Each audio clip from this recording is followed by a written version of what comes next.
محترم سامعین، السلام علیکم ورحمۃ اللہ وبرکاتہ۔ لاکھوں درود اس پاک نبی پر جن کے صدقے ہم ان کی امت میں شامل ہیں۔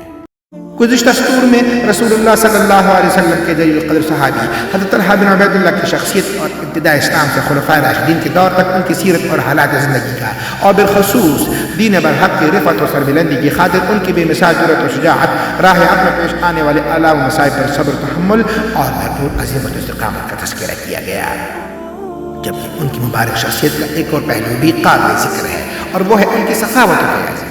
حضرت طلحہ بن عبید اللہ اپنی زندگی کے بالکل ابتدائی دور سے ہی تجارت پیش آتے ہیں۔ رسول اللہ صلی اللہ علیہ وسلم کی بعثت کے بالکل ابتدائی دنوں میں یہ ایک تجارتی سفر کے موقع پر ہی ملک شام گئے ہوئے تھے، جب وہاں انہوں نے ایک بوڑھے راہب کی زبانی عجیب و غریب بات سنی تھی کہ آخری نبی صلی اللہ علیہ وسلم کی بعثت کا وقت آ چکا ہے، اور یہ کہ ان کی بعثت مکہ شہر میں ہوگی۔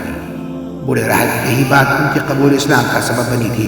الغرض اپنے وسیع کاروباری و تجارت کے سلسلے کی وجہ سے طلحہ بن عبید اللہ کافی مالدار اور خوشحال تھے، لہٰذا ہمیشہ ہی دین اسلام کی سربلندی نیز اللہ کے بندوں کی خیر و خوبی اور فلاح و بہبود کے لیے خوب دریا دلی اور فیاضی کے ساتھ اپنا مال خرچ کیا کرتے تھے۔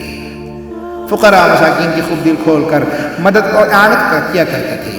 ان کی اسی انسان دوستی، جذبہ ہمدردی، انفاق فی سبیل اللہ اور سخاوت و فیاضی کی وجہ سے رسول اللہ نے انہیں طلحۃ الخیر یعنی بہت زیادہ خیر والے طلحہ، نیز ایک موقع پر طلحۃ الفیاض یعنی انتہائی سخی طلحہ کے لقب سے یاد فرمایا تھا۔ ایک بار انہیں ملک یمن میں اپنے کسی تجارتی سلسلے سے 7 لاکھ درہم نقد موصول ہوئی۔ اتنی بڑی رقم موصول ہونے کے بعد رات بھر بے چین رہے۔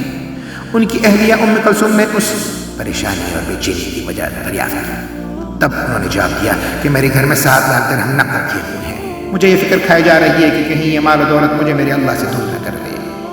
طلحہ کی یہ بات سن کر اہلیہ نے کہا، کیا میں آپ کو ایک ترکیب بتاؤں جس کی بدولت یہ مال آپ کو اللہ سے دور کرنے کی بجائے مزید قریب کر دے گا؟ طلحہ نے کہا، ضرور بتاؤ۔ تب اہلیہ بولی، یہ تمام مال آپ فقراء و مساکین میں تقسیم کر دیجیے۔ اپنی اہلیہ محترمہ کی زبانی یہ بات سن کر طلحہ بے سخت بولے، عظیم باپ کی عظیم بیٹی نے کس قدر عظیم مشورہ دیا ہے۔ اور پھر صبح کا سورج طلوع ہوتے ہی حضرت طلحہ بن عبید اللہ رضی اللہ تعالیٰ عنہ نے اس نیکبخت خاتون یعنی اپنی اہلیہ محترمہ کے اس مشورے پر عمل کرتے ہوئے مدینہ شہر میں موجود فقراء و مساکین میں اس رقم کی تقسیم کا مبارک کام شروع کیا، حتیٰ کہ تمام رقم 7 لاکھ درہم اس ایک دن میں ہی ان فقراء میں تقسیم کر دی گئی۔